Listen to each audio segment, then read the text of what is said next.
各位观众，今天咱们来聊聊一个让无数人魂牵梦绕的话题——武侠。提起武侠二字，大家脑海里是不是立刻浮现出刀光剑影、快意恩仇的江湖？其实，武侠不仅仅是打打杀杀的故事，它背后承载的是一种独特的文化和精神，甚至可以说，武侠是中国传统文化中一颗璀璨的明珠。武侠，顾名思义，就是武与侠的结合。武指的是武功、武术，而侠则代表了一种精神，一种行侠仗义、扶危济困的价值观。武侠文化起源于中国古代，最早可以追溯到《史记》中的游侠列传。司马迁在《史记》中记载了许多游侠的故事，比如荆轲刺秦王、聂政为友报仇等。这些故事虽然简单，却已经具备了武侠的雏形。然而，真正让武侠成为一种文学类型的，还是近现代的武侠小说。武侠小说中的江湖是一个充满传奇色彩的世界，这里有门派林立，比如少林、武当、峨眉、丐帮等等。这些门派各有特色，少林讲究刚猛，拳拳到肉，乃是武林泰山北斗；武当注重以柔克刚，一招一式皆暗合道家哲学；峨眉以女子为主，武功轻灵迅捷，剑法尤其精妙；而丐帮则是遍布天下的乞丐帮派，降龙18掌更是名震江湖。除了这些名门正派，江湖中还有许多神秘的门派，比如明教、日月神教、五毒教等等，他们或正或邪，为江湖增添了无数变数。除了门派，江湖中当然少不了各路英雄豪杰。金庸笔下的郭靖憨厚忠诚，武艺高强，被称为侠之大者，为国为民；萧峰则刚猛无仇，义薄云天，令人敬仰。张无忌机缘巧合得明教绝学，练就九阳神功，乾坤大挪移，成为一代宗师。而古龙的李寻欢飞刀一出，力无虚发，潇洒不羁，侠骨柔肠。这些人物塑造了武侠小说中一个个鲜活的传奇，也让无数读者为之神往。武侠世界并非一片祥和之地，它自有其规矩和规则。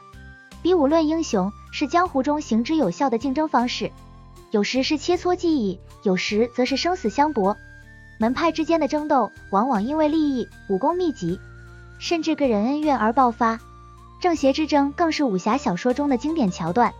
魔教、邪派往往被视为不共戴天的敌人，而名门正派则肩负着维护武林正道的责任。然而，江湖险恶，恩怨难分，所谓正邪，往往也不过是立场不同。明教在《倚天屠龙记》中起初被武林正道视为邪魔外道，最终却有人挺身而出，洗刷冤屈，成为武林的中流砥柱。乔峰一身正气，却因身世问题被中原武林排斥，最终以性命换取和平。这样的故事在武侠小说里比比皆是。正是这些复杂的人物关系和冲突，让武侠世界充满了传奇色彩。武侠小说中的武功也是其魅力所在，从降龙18掌到独孤九剑，从九阴真经到葵花宝典，每一种武功都有其独特的风格和哲学。比如降龙18掌讲究刚猛霸道，招式简单却威力无穷；独孤九剑则注重无招胜有招，以变化莫测著称。而葵花宝典虽然威力巨大，却需要付出极大的代价。这些武功不仅仅是打斗的工具，更是武侠世界中文化、哲学和价值观的体现。当然，现实世界里并没有这样一个真正的江湖，现实中的武术更多的是强身健体、修身养性，而不是小说中那种刀光剑影的门派争斗。武侠小说中的江湖，更多的是作家们笔下的艺术创作，承载了人们对英雄、正义、豪情的幻想。然而，尽管武侠是小说中的世界，但它所代表的侠义精神却一直影响着人们。侠之大者，为国为民，行走江湖，义字当先。这种精神不仅存在于书本里，也影响着现实中的人们，成为一种文化传承。武侠文化不仅仅局限于小说，它还延伸到了电影、电视剧、漫画、游戏等领域。比如李小龙的功夫电影让全世界认识了中国的武术文化，徐克的《笑傲江湖》、《新龙门客栈》等电影则将武侠的浪漫与悲壮展现得淋漓尽致。而近年来戒网3、天涯明月刀等武侠游戏，更是让玩家亲身感受到了江湖的魅力。